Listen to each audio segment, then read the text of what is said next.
So when we talk about the overhead thrower, obviously there are high stresses that are imparted onto the shoulder during this very quick and stressful activity. It requires muscle strength, coordination, synchronicity of muscle firing, and neuromuscular efficiency to be able to accomplish this. But injuries are common.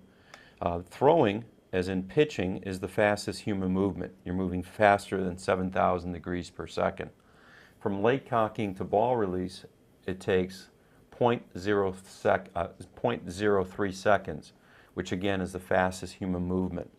In leg cocking, when the arm is brought back, it's about half body weight trying to dislocate your shoulder out the front. At ball release and deceleration, it's about 1 times body weight trying to separate your arm from your shoulder. So as Dr. Fleisig has numerously reported in the literature, there are tremendous forces that are imparted onto the shoulder during the throwing motion.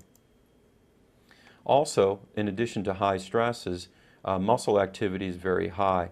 80 to 120% of a max voluntary isometric contraction is elicited during the acceleration phase of the pitch.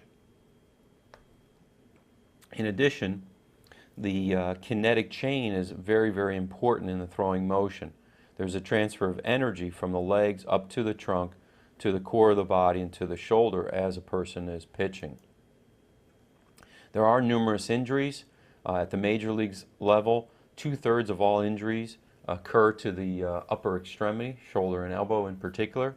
Pitchers are 2.5 times more likely to be injured than positional players, and the majority of injuries are sustained to the shoulder and to the elbow. Study by McFarland looking at college baseball players reported 75% of all injuries are to the upper extremity. So obviously injuries are very, very common.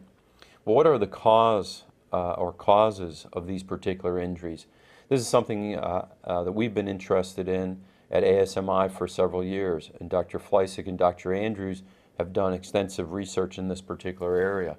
And what they found is in youth baseball players, the #1 reason for injury is overuse. Either too many innings per week, too many innings per season, or too many innings during your career.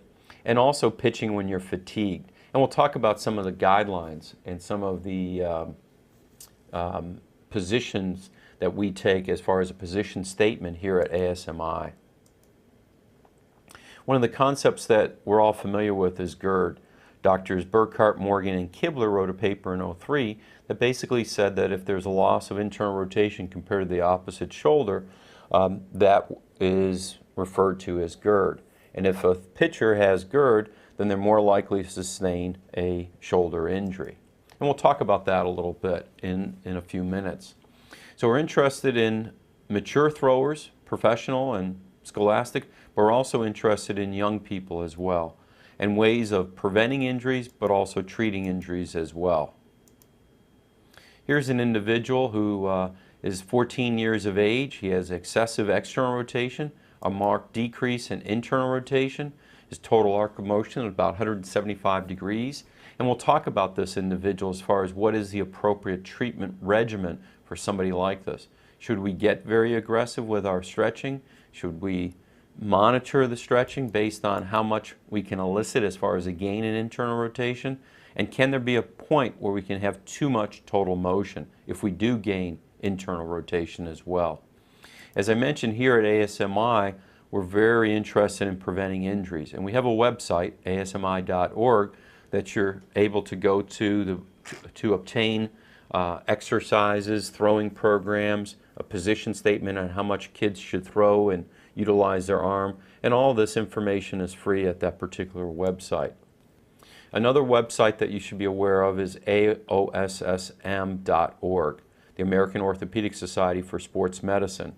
And Dr. Andrews has started this and championed the cause in this regard, and it's referred to as the STOP program, which basically refers to a program where the individual is given a training program, a pitch guideline count to make sure that the young man or young lady isn't doing too much in a particular sport. And what's nice about the STOP program, There's programs for baseball, softball, cheerleading, all sports as far as youth are participating in.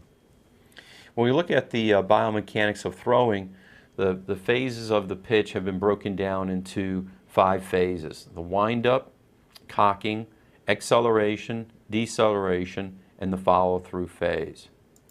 If we look at motion analysis from our lab here in ASMI, you can see that during the wind-up, a person is aligning their body. There's a large stride toward home plate, a lot of hip rotation, a lot of legs movement, and there's leg cocking as the arm is in max external rotation.